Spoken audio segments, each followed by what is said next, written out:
Palmyra Suite came about simply as a result of an accident, really.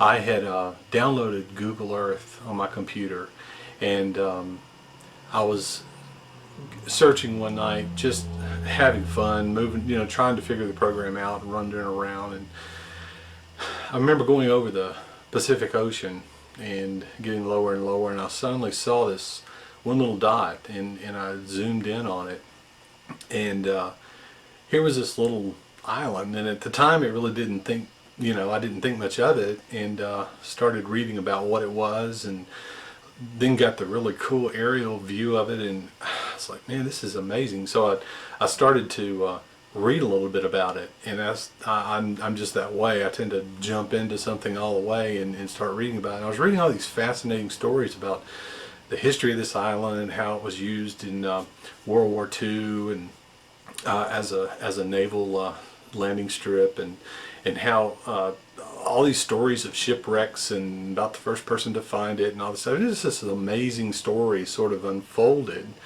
and I just became really infatuated with it. And at some point, right at that time, something just said, you need to write some music about this, and it made no sense to me at all, but it's just this unexplainable thing that was very compelling. It wasn't like just a thought or maybe an idea. I mean, I actually started to feel this thing, and started to actually hear unconnected parts, musical parts, as I was looking at all these photographs. I met Michael Murray online by, I think, his name being on one of the photographs I found, and I began to look him up and found that he was one of a one-time crew member from the National Conservancy that now owns Palmyra.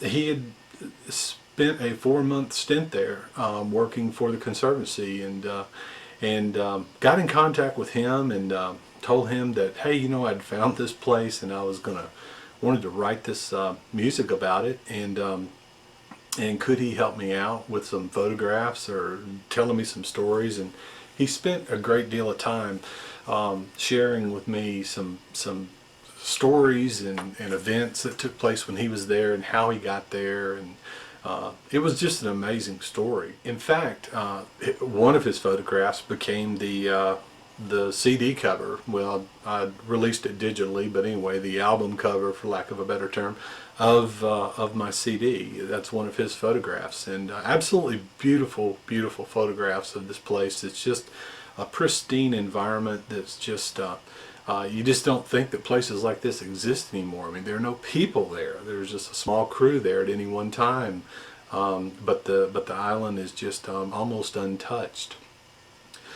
The second person I met was Ned Brown, and Ned, at the time I met him online, was through email, and Ned was the field operations manager at Palmyra. And I told Ned what I was doing. I was writing this musical piece just based around this place, and that I did it with photographs, looking at photographs and writing music that I heard being inspired by the photographs. And so he offered to send me a good number of pictures, and he did, and he sent me some wonderful pictures of him and his crew on the beach. And I remember specifically telling him at one time that the titles of the songs, of the 5 songs that were going to make up the suite, I gave him the 5 titles, and I said, hey, any pictures you might have that might go along with these, you can send me something like that. And he sent me a couple that were very close. Arrival by Air is the first song on the CD, and it's solely inspired by the just wonderful aerial photographs that I had of the island that Ned and Michael had sent me, and just some incredible pictures. And I had no video at all from the island. At that point I had nothing but pictures, so I was having to sort of imagine looking at these pictures and how a crew would be arriving there by plane, and they would be there going in for their 4-month stay there to work and do their research, and I just tried to imagine that flying in and sort of circling the island and eventually landing on that small little World War II landing strip that's there, which still blows my mind that they do that. But I had no video at any point to go. After the project was over and several months had gone by, and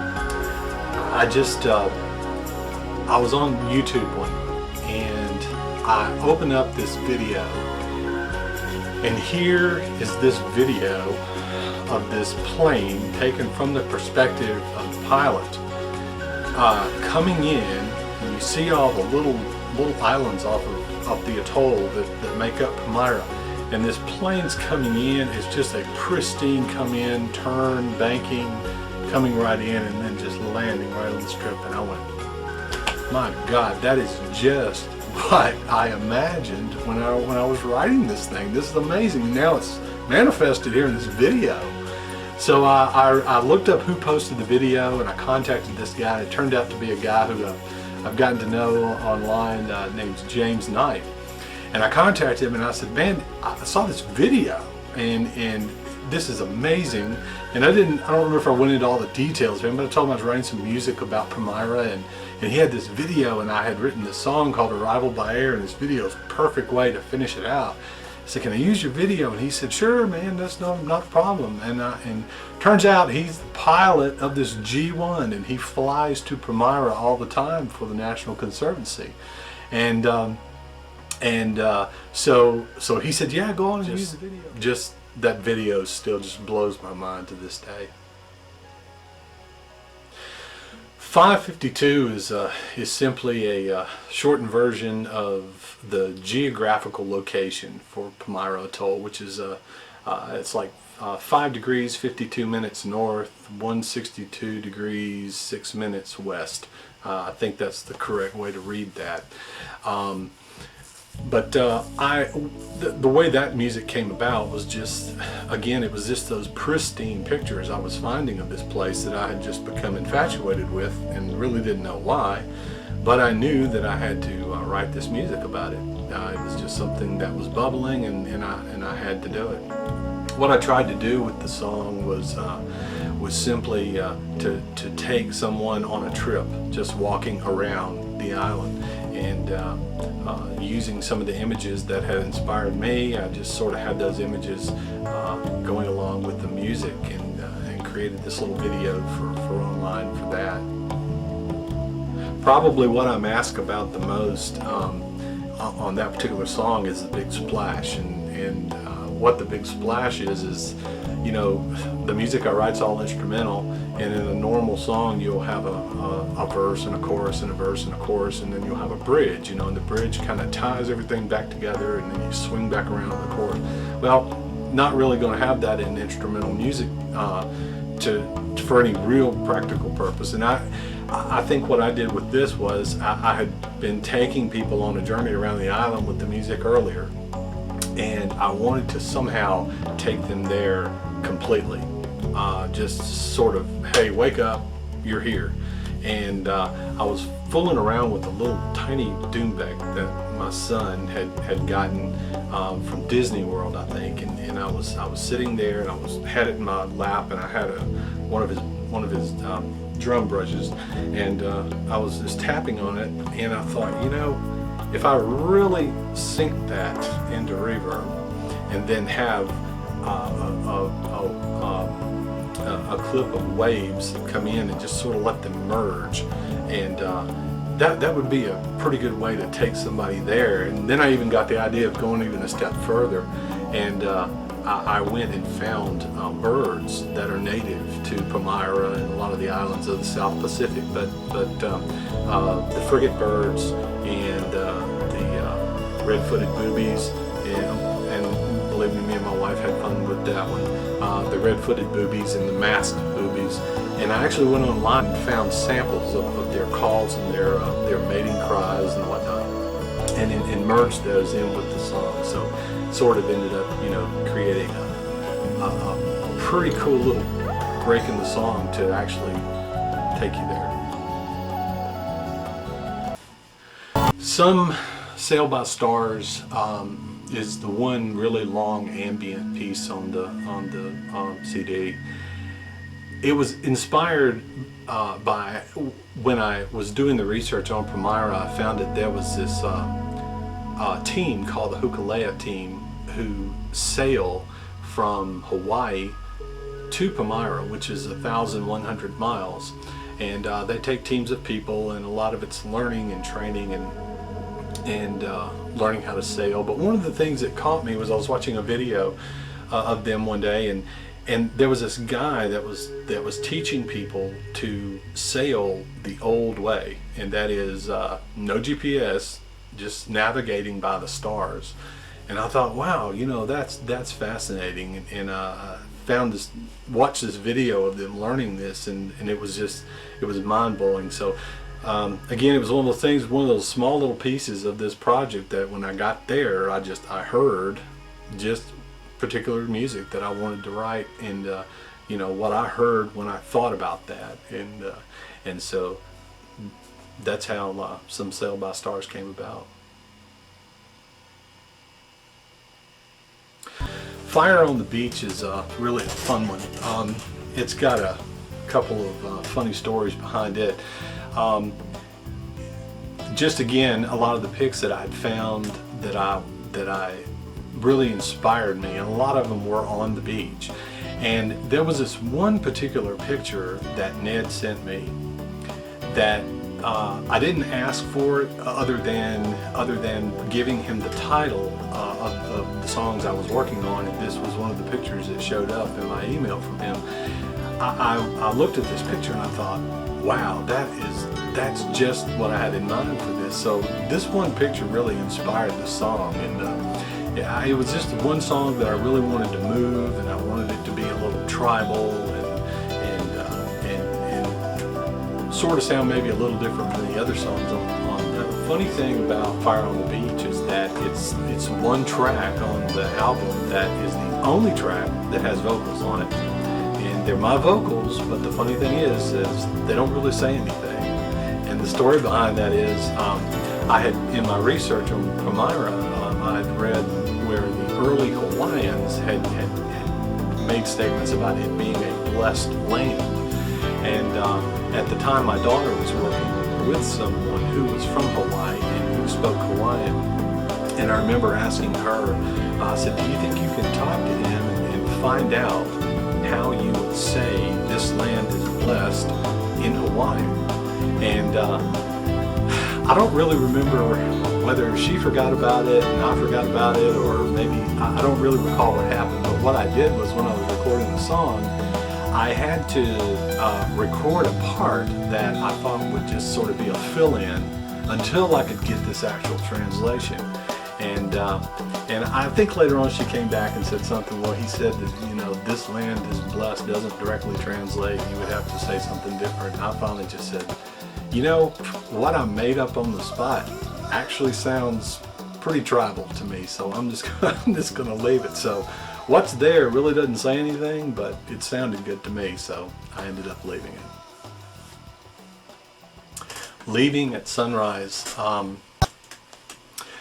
I had received so many pictures from both Michael and Ned and other places I could find, and James too, that I could find that showed sunrises and sunsets on Palmyra.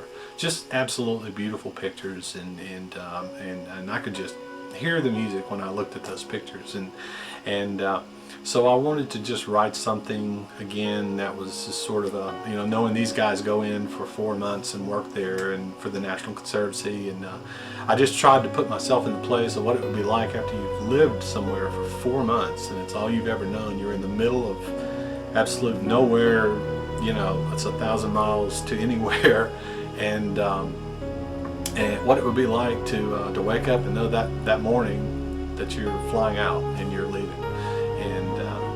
And so I sort of took myself to walk out on the beach and sit down and kind of live with that thought, and this is the music that came from